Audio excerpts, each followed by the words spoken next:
Antes que nada me gustaría comenzar con una pequeña historia que cuenta Ernest Hemingway. A los que os gusta la lectura podéis encontrar este relato.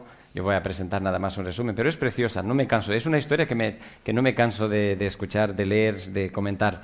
El relato se llama La capital del mundo y habla sobre la historia de un padre y de su hijo que va empeorando. De manera que un día, cuando el padre llega a casa, va a la habitación de su hijo, abre la puerta y su hijo no está. Cree que llega tarde, como a veces hacen los hijos, y espera, y por la noche, y toda la noche esperando a su hijo no está. Por la mañana asumen que su hijo se ha ido de casa, ¿no? Entonces, ¿cómo encontrar al hijo? Decide ir al lugar más poblado, porque alguna vez había escuchado en las conversaciones que tuvo con su hijo que se iba a ir a la capital del mundo, que era Madrid. El relato trata sobre la historia de un padre y con Madrid. Entonces, llega a Madrid, pero bueno, Madrid es grande. En su pueblo se imaginaba Madrid un poquito más grande que su pueblo, pero se ve superado, porque aquello era inmenso comparando con lo que él se imaginaba. De manera que piensa, ¿cómo puede él ahora encontrarse con su hijo? ¿Cómo puede verse con su hijo? Entonces le da vuelta a las ideas y, como ya sabéis que el amor siempre encuentra una forma, decide escribir algunos anuncios con su propia mano y ponerlo por distintos lugares de Madrid. Y en el anuncio, unas pocas palabras, decía: querido Paco, te perdono todo y te quiero. Nos vemos mañana delante de las oficinas de correos. Y dice la historia, dice Ernest Hemingway, que el siguiente día delante de las oficinas de correos se encontraron como unos 800 Pacos. Todos se llamaban Paco y todos esperaban ser perdonados y amados.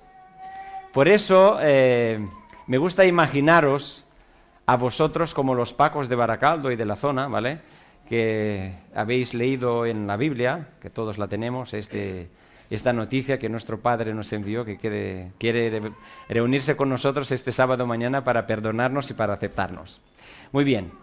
Ya dicha la pequeña historia, os quiero transmitir algunos anuncios, algunas noticias o algún saludo, mejor dicho. Es un saludo y noticia a la vez, ¿vale? Me dijo Egoich, que los jóvenes lo conocen, que os transmita su saludo de parte de él y de parte de sus dos mujeres. No es que se ha vuelto loco Egoich, están esperando una bebé, así que quería que lo supierais y me dio el honor de transmitiros esta noticia. Y también mi esposa y nuestras princesas, Sara Yulene, que es vasquita, ella dice que es vasca y que cuando será mayor vendrá a vivir aquí. Y nuestra segunda hijita, Carla Estefanía, pues os transmite también, sobre todo Cristina, el cariño, el no poder estar, porque Sara tuvo que ir al colegio y no podíamos dejarla sola de momento. Y bueno, para mí es un placer volver al lugar de mis comienzos, ¿no? Recordar la paciencia que tuvisteis vosotros con mi manera de hablar castellano, con mi manera de ser. Sé que soy un poco peculiar, pero vosotros os habéis ganado el premio, así que os agradezco con cariño. Cada vez que recordamos Bilbao y Baracaldo, sobre todo Baracaldo, ya que no hay nada de Bilbao, sé que algunos de Bilbao es...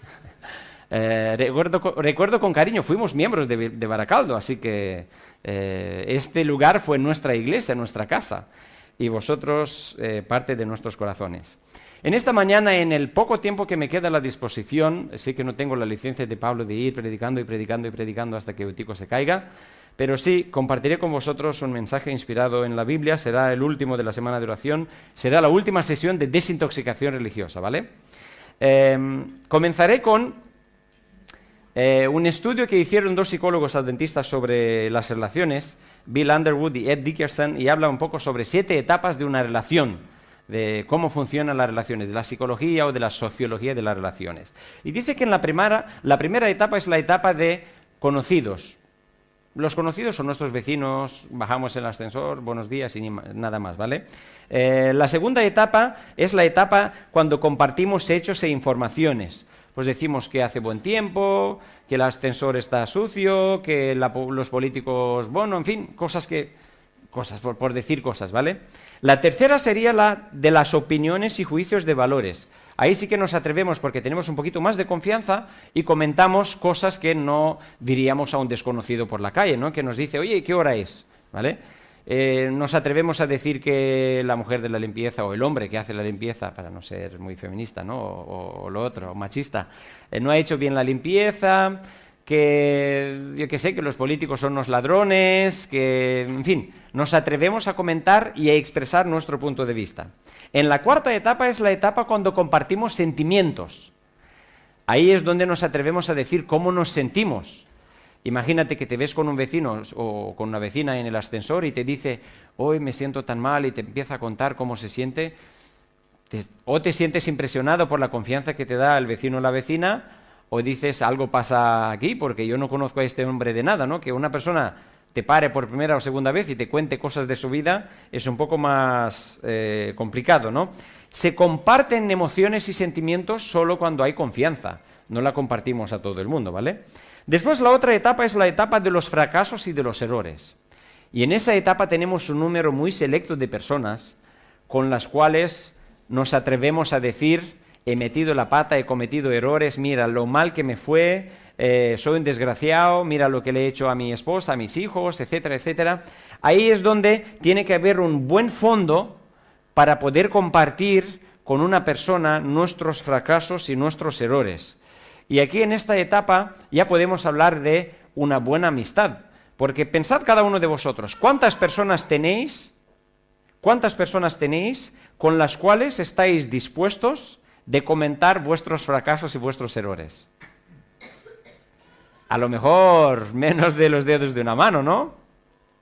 Esta sería la quinta etapa. La sexta es la etapa cuando uno asume responsabilidades. A esa etapa me refiero no solo de contarle a una persona tus fracasos y tus errores, sino de estar dispuesto que te llame la atención cuando tu comportamiento se vuelve dañino, no solo contigo, sino con otros.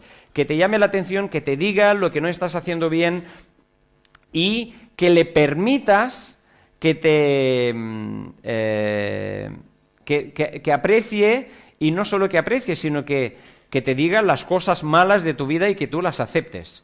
Si tendríamos 4 o 5 dedos de una mano, aquí creo que podríamos tener 1 o 2 personas. A los que estamos casados probablemente sería nuestra pareja, nuestra esposa, nuestro esposo y alguna otra persona más, ¿no? Y la última sería la séptima etapa, la etapa de intimidad completa. Voy a hacer un breve repaso porque es muy importante que lo que voy a decir a continuación de un personaje bíblico lo entendamos desde esta perspectiva, ¿vale? La primera es la etapa de conocidos, la segunda es cuando compartimos hechos, alguna cosita.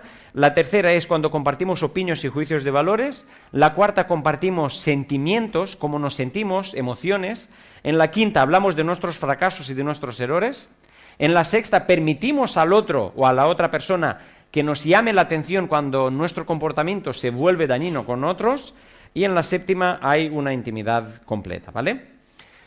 Ahora, me gustaría que a continuación nos centremos en un personaje bíblico que es el personaje de Job, el personaje del cual habla el libro de Job. En el libro de Job no vamos a tener, es uno de los libros que más me gusta. En este momento de mi vida, Job probablemente sea el libro que más me llama la atención del Antiguo Testamento, ¿vale? Y del Nuevo Testamento, el libro de Romanos.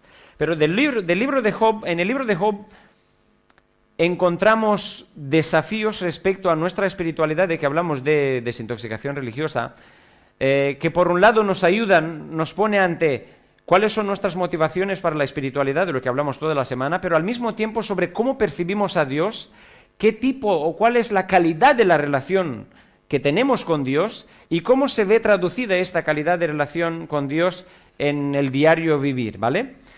Encontramos en el libro de Job básicamente 3 imágenes sobre Dios. La primera imagen es la imagen de los primeros 3 amigos. Y quiero que veáis un poquito, pensad un poco en la situación. A Job le acaba de pasar una desgracia, está en una situación complicada, es poco decir, ha perdido a todas sus pertenencias, ha perdido todo su negocio, ha perdido a sus hijos, y encima una enfermedad tremenda, terminal, y está ahí encima fuera de la casa en un monte de basura, llorando y rasgándose por el dolor y la complicación que vive. Y vienen sus amigos. Dice la Biblia que pasaron 7 días ahí, no podían decir nada porque se sintieron sobrecogidos de aquella situación tan complicada, pero viene el primero, Elifaz, capítulo 4, yo pasaré rápidamente para ahorrar tiempo, y fijaos que le dice uno de los 3 amigos de Job: quien hace lo malo, sufre y acaba mal. He podido comprobar que quien anda mal, mal acaba. Cuando Dios se enoja, con un soplo destruye al malvado, y aunque ruja o gruña como león, Dios le romperá los dientes. Solo dices tonterías y de tu boca no sale nada bueno. Tu falta de respeto a Dios hace que otros no lo obedezcan. No necesito ser tu juez, pues tus palabras te condenan. Tienes tan sucia la mente que solo dices mentiras. No sé si yo me pongo en los zapatos de Job y no sé si puedo considerar a una persona que viene y me dice eso como amigo, ¿no? Pero me imagino que ha habido cierta confianza entre ellos. Pero más allá de la confianza, quiero que os centréis en la imagen que estas personas tenían sobre Dios y que intentan plasmarla a Job ante lo que le ocurrió, ¿vale? Porque cuando nos ocurre algo, como somos creyentes, intentamos interpretar los acontecimientos desde la perspectiva de Dios y desde la perspectiva de lo que nos ocurre en el mundo, ¿no? Pasaré rápidamente a otra imagen, ¿vale? La de Bildad, que sigue la misma línea. Pensad que Job venía del funeral de sus hijos. Dice: hablas con violencia de un fuerte huracán. ¿Cuándo te vas a callar? El Dios Todopoderoso nunca hace nada injusto. Si tus hijos pecaron contra Dios, Él les ha dado su merecido. La vida de los malvados es como lámpara que se apaga. La enfermedad de la muerte les devora todo el cuerpo. Así terminan la vida los malvados. En eso paran los que no reconocen a Dios. Era capítulo 18. Palabras muy duras, ¿verdad? Que te diga una persona así que, bueno, pues tus hijos se han muerto porque han recibido lo merecido, ¿no? Y por último, Sofar. Este es más escueto en palabras, aunque en otros contextos menciona un poquito más, pero vais a ver que de los 3 amigos, Sofar es el más escueto en comentarios. Dice, capítulo 11, versículo 6, sin duda, Dios te está castigando mucho menos de lo que mereces. Ahora, he recopilado estas un poquito de cada uno, porque no tenemos tiempo para ir profundizando todo el libro, pero pensad un poquito, la imagen, ¿cuál es la imagen de Dios que estos 3 amigos tienen ante el acontecimiento que le ocurrió a Job? Todo en esta vida ocurre por el principio causa y efecto. Entonces, tú has hecho algo mal, o tus hijos han hecho algo mal, y ahora recoges o cosechas el resultado de tus actos. En otras palabras, coincide esto con la perspectiva que tenía, pues, que tiene el paganismo. Los dioses buenos te bendicen y los dioses malos te maldicen. Has hecho cosas malas, por ende estás recibiendo el castigo. Es interesante cómo los amigos de Job intentan explicarle a Job la perspectiva de Yahvé, utilizando y empleando una lógica pagana. Vamos a ver un poco más. Eso sería, digamos, la primera imagen, causa y efecto. Todo lo que nos ocurre en la vida nos ocurre porque hemos hecho algo mal y Dios nada más nos castiga por lo que hacemos, ¿vale? Causa y efecto. Viene ahora la segunda imagen, la imagen de Eliú. El cuarto, él es más jovencito, viene, escucha un poco, pero después irrumpe porque no puede quedarse callado. ¿Qué es lo que plantea Eliú? Dice lo siguiente, capítulo 33, desde el versículo 12, leeré algunos versículos. ¿Por qué te quejas de que Dios no te responde? Estás muy equivocado. Dios es más grande que nosotros. Tal vez no nos damos cuenta, pero Dios no deja de hablarnos. Algunas veces nos habla en sueños, mientras dormimos profundamente, otras veces nos habla al oído. Claramente nos advierte que ya no hagamos lo malo ni que sigamos siendo orgullosos. Así nos libra de la muerte. A veces Dios nos castiga con enfermedades. Perdemos el apetito y no soportamos ningún alimento, la carne se nos va secando y hasta se nos ven los huesos. Así se nos acerca la muerte. Si un solo ángel se compadece de ti y le ruega a Dios que te salve de la muerte, volverás a ser como un niño. Pero el ángel tendrá que demostrar que tú eres inocente. Entonces orarás a Dios y lo verás cara a cara, Dios te brindará su favor y te hará justicia. No voy a leer más, pero básicamente la idea de esta segunda imagen de Dios, la primera era causa y efecto, y esta segunda imagen de Dios es la siguiente, que cuando no escuchamos y no le hacemos caso a Dios de buena gana, entonces Dios utiliza un método pedagógico un poco raro Como, por ejemplo, si no le haces caso a Dios por las buenas, Dios envía una enfermedad y ahí, ahora ya la tienes, ¿no? Si no le haces caso a Dios, Dios permite un accidente. Has perdido tu pie o has perdido un hijo y es porque has hecho algo malo. No iré comentando mucho esta idea porque se encuentra muchas veces y es muy fácil. Incluso se puede justificar, si recordáis la semana de oración, se puede justificar aparentemente con está escrito. Pero si recordáis, ante las demostraciones de lo que estaba escrito en el Antiguo Testamento, de los fariseos y de los saduceos, Jesús dijo, esto fue escrito por la dureza de vuestro corazón, pero al principio no era así. Por eso toda la semana estuvimos intentando buscar el ideal de Dios respecto a esto, ¿no? ¿De dónde viene esta idea de que si no le hacemos caso a Dios, que es probablemente lo que digo, Dios es el mejor pedagogo de todo lo que existe en pedagogía en el mundo y de todo lo que se descubrirá en métodos de pedagogía? Yo creo que Dios es el mejor. De hecho, la Biblia está llena de la demostración de cómo Dios intenta educarnos. Y creo que la mejor imagen que tenemos de Dios, si queremos tener la imagen más clara, más completa, más limpia de Dios que tenemos, la tenemos en Jesús. Si queremos saber cuál es la metodología que emplea la mejor imagen de Dios, que es Jesús, para recuperar al individuo, ya sabemos cuál es, ¿vale? ¿De dónde esta imagen? Porque se puede encontrar y se puede justificar con la Biblia. Recordad que en el Antiguo Testamento Dios recoge al pueblo de Israel de Egipto y lo saca para llevarlo a la tierra prometida, ¿vale? Y a partir de entonces Moisés empieza a escribir por inspiración los libros de la Biblia. Hay una teoría que dice que el primer libro que fue escrito fue el libro de Job. Y tiendo a creer que puede ser verdad, ¿vale? Ante el sufrimiento del pueblo de Israel, 400 años de esclavitud, uno necesitaba respuestas a las preguntas del por qué me pasa eso, por qué nosotros, si Dios nos ha prometido la tierra prometida, pasamos por lo que pasamos, ¿no? Entonces, es verdad que en el Pentateuco no encontramos ninguna referencia sobre Satanás. Y en todo el Antiguo Testamento, que son 2/3 partes de la Biblia, ¿sabéis cuántas referencias hay sobre Satanás? 3. Una es cuando David hizo el censo del pueblo, la otra es con la situación de Zacarías y la tercera la encontramos en el libro de Job. De hecho, Dios intenta dar un salto para sacudir un poco la mentalidad que tenía la gente en tiempo de Job. Cuando Job decía, Dios ha dado, Dios ha quitado, el mismo libro, ¿qué es lo que nos revela? ¿Dios había quitado aquello? Dios dio, Dios quitó, es lo que decía Job, ¿eh? Pero, ¿le quitó Dios las cosas a Job?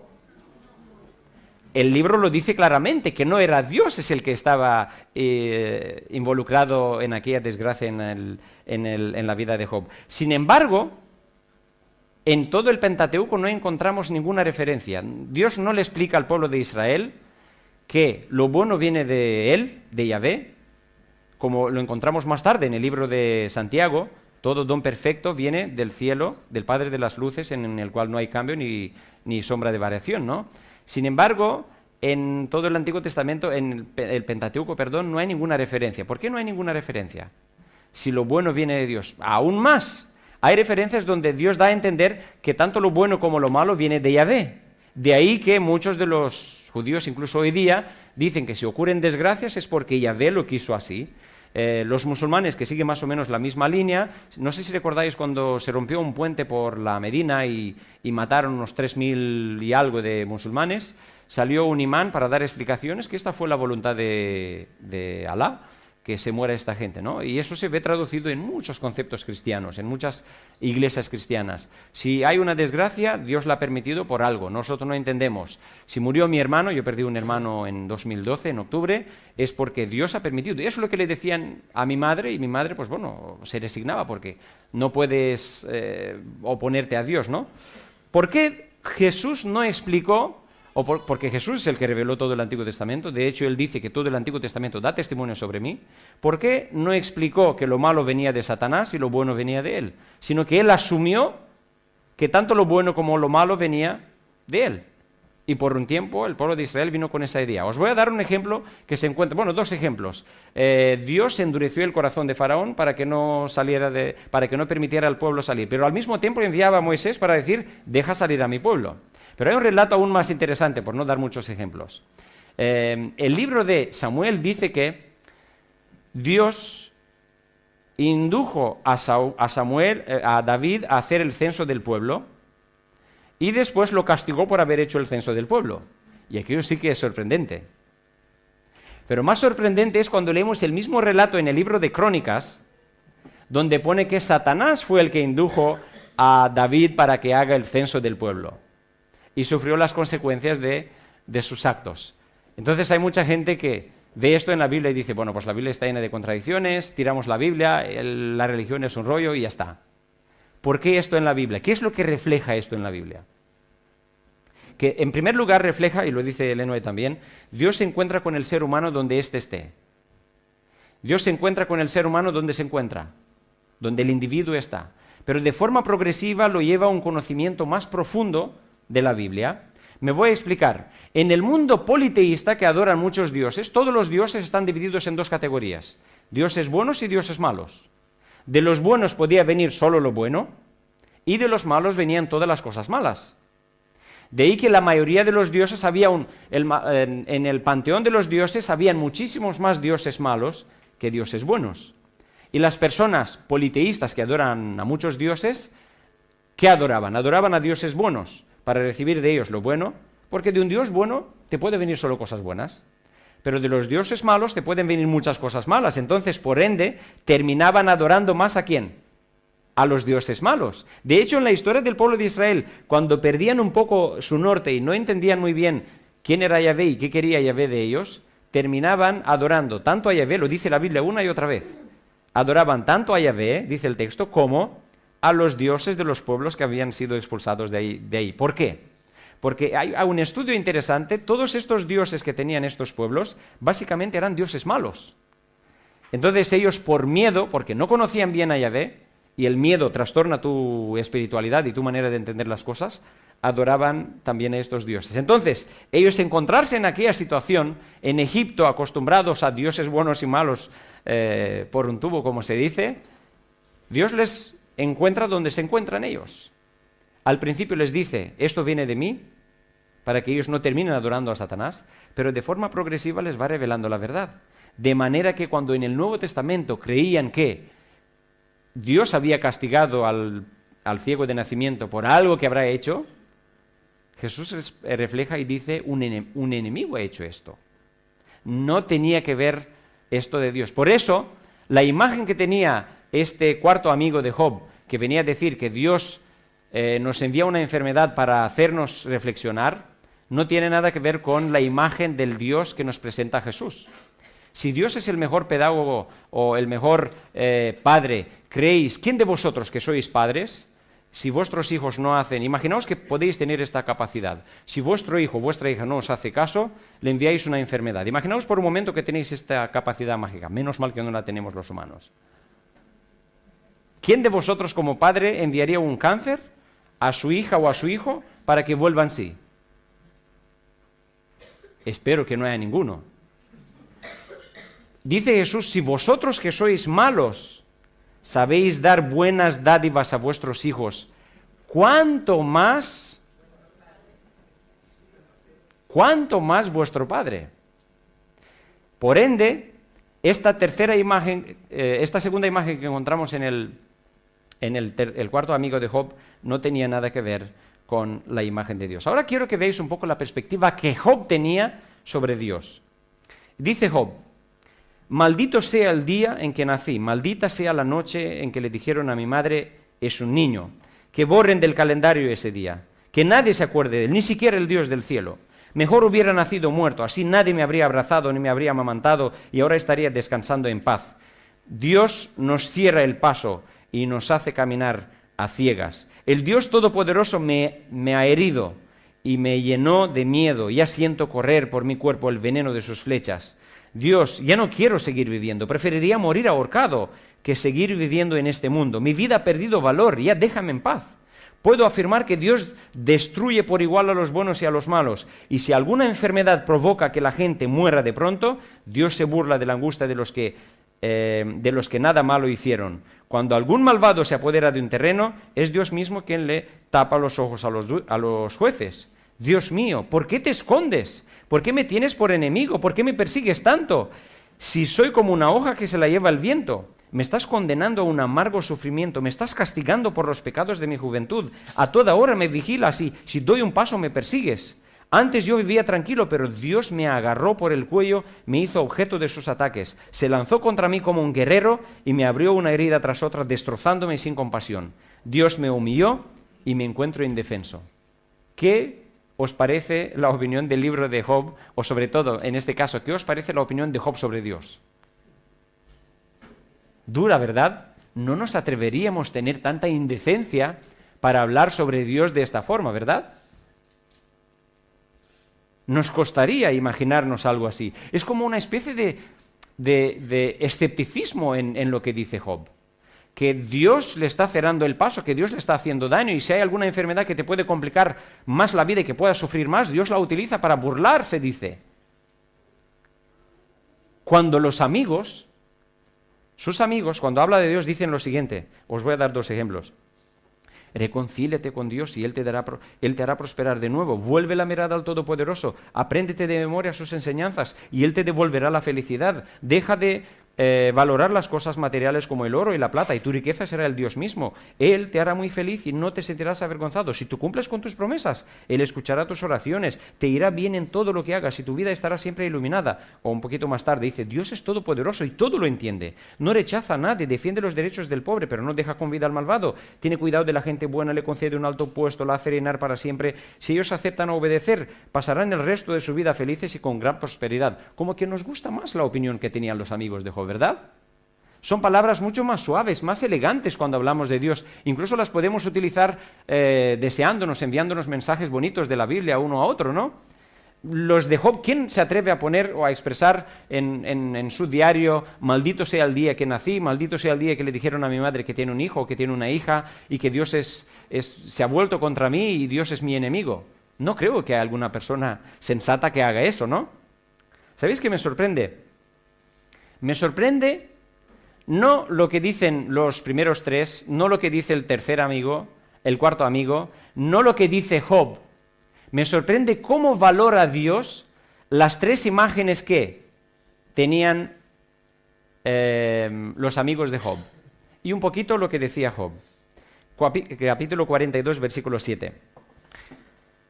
Cuando el Señor terminó de hablar con Job, le dijo a Elifaz de Temán, a uno de los amigos, al representante, estoy muy enojado contigo y con tus amigos porque a diferencia de Job, vosotros tenéis un concepto erróneo de mí.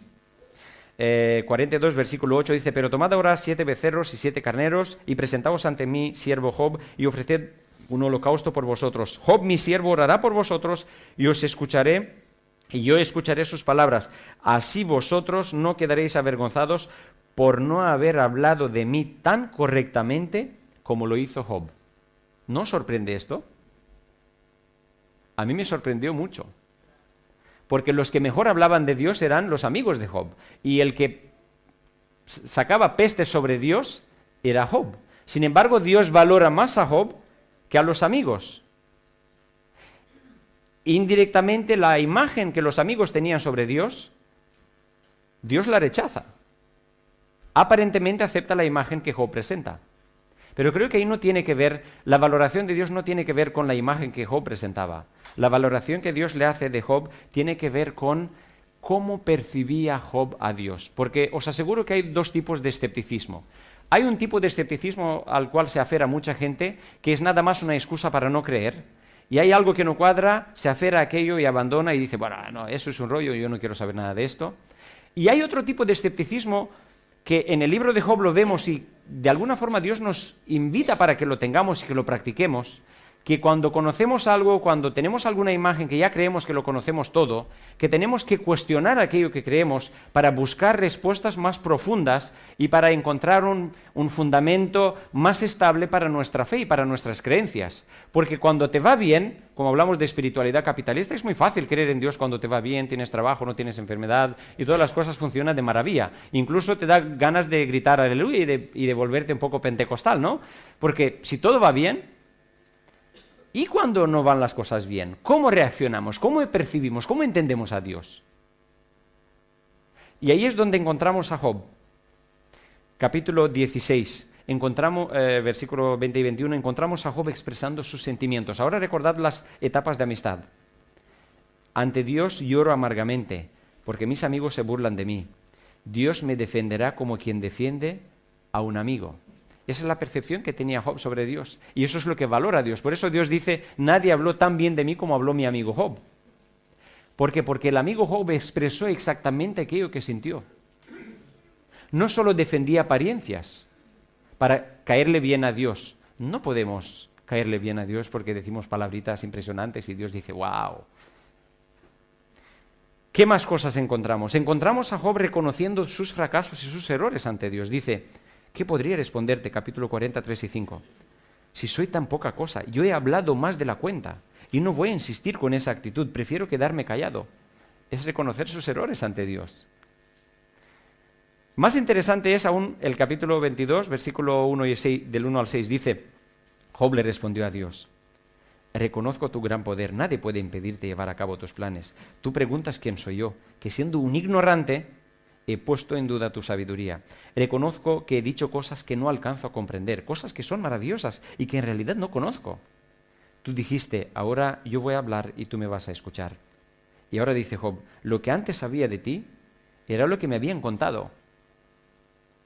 Pero ahora mis ojos te han visto y he llegado a conocerte. Así que retiro lo dicho y te ruego que me perdones. ¿Qué es lo que encontramos aquí? A Job le permite a Dios, en su amistad con Dios, le permite a Dios que le llame la atención en aquello en que él se equivocó. Y le permite a Dios corregirle, reconociendo, fundamentando aún más su amistad con el Señor. Permite a Dios que le pida cuentas de su vida personal. Le da permiso para confrontarle cuando su comportamiento se convertía y se volvía dañino. Job no rechaza el mensaje de Dios y no está a la defensiva, simplemente no entendía cosas y ante aquello que no entendía prefirió expresarlo ante el Señor.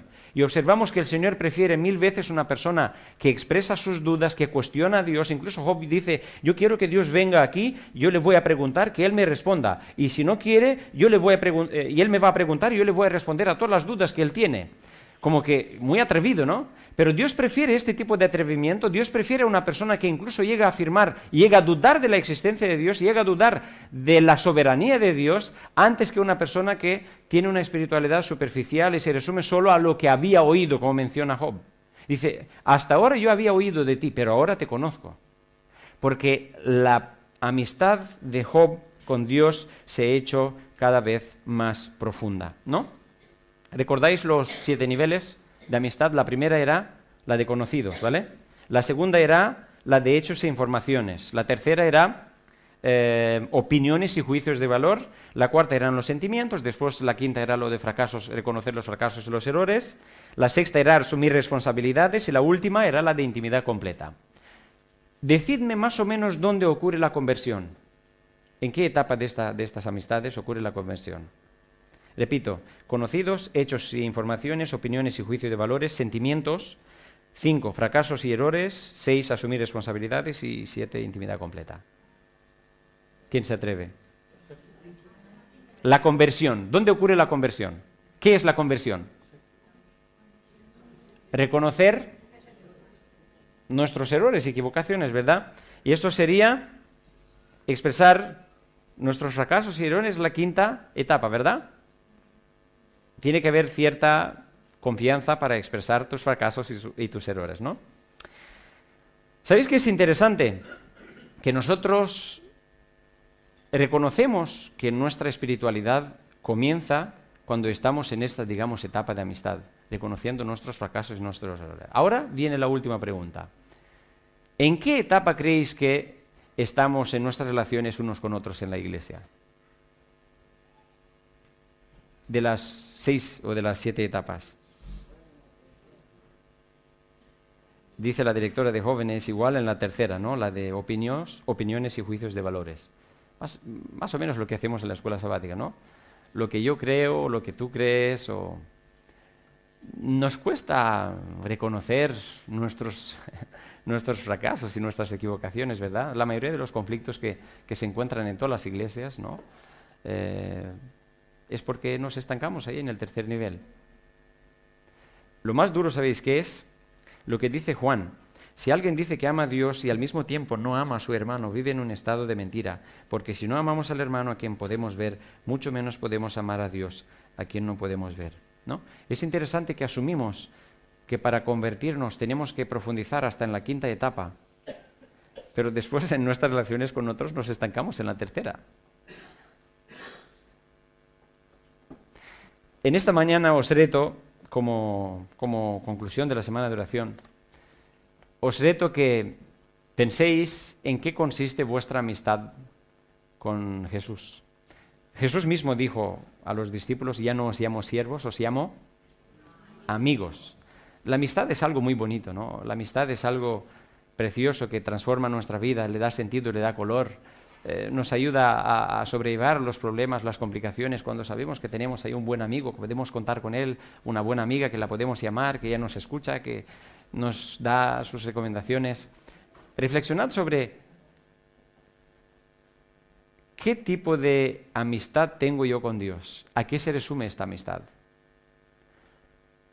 ¿A qué se resume, a qué tipo de amistad o a qué tipo de, o en qué etapa se encuentran en mis oraciones cuando oro?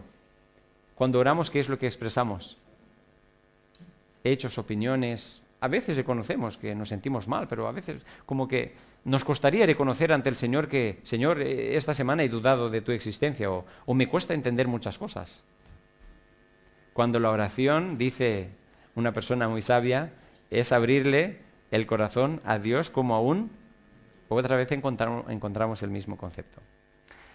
Pues todos tenemos que replantearnos, reflexionar, evaluar nuestra amistad con Dios desde esta perspectiva y al mismo tiempo permitirle al Señor que nos llame la atención cuando nuestro comportamiento se vuelve dañino, tanto con nosotros como con los demás.